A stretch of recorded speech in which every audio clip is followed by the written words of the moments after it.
Kaixo, azken ikasturte hauetan, eskola batean egon naiz lan egiten, baina datorren ikasturtean beste eskola batera joango naiz.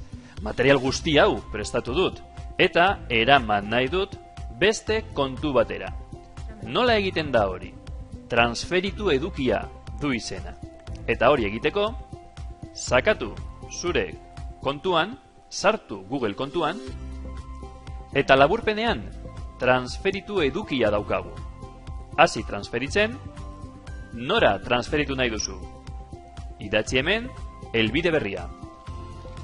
Eskatzen digu, bidaltzea kode bat. Kontu berrira, Googleek bidali du kode bat.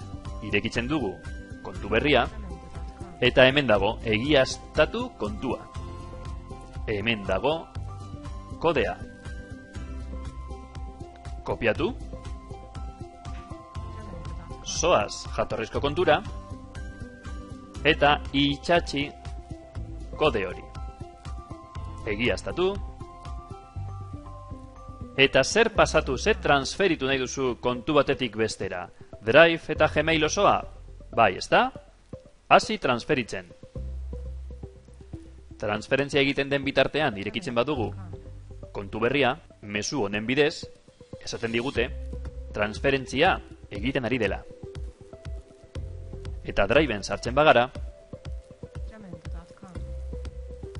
Drivek sortu du karpeta bat helbide zaharrarekin, helbide zaharraren izenarekin. Irekitzen badugu, oraindik ez du bukatu, baina hemen ja hasi dira kopiatzen, transferitzen, jatorrizko kontuan neukan edukiak. Momentuz hauek kopiatu ditu, guzti hauek zeuden. Eduki asko baldin badituzu, orduak eta orduak itxaron behar duzu. Begira, 2 ordu pasa dira, eta orain bai, eduki guztiak kopiatu ditu. Nire unitatean, karpeta honen barruan, jatorrizko dokumentu guztiak daude gordeta. Transferitu ditu dokumentu guzti horiek. Kontuan hartu gauza bat, bakarrik transferitzen diren jabearen dokumentuak, eta ez kontu zaharrean gordeta zeuden dokumentuak partekeduta beste jabearekin.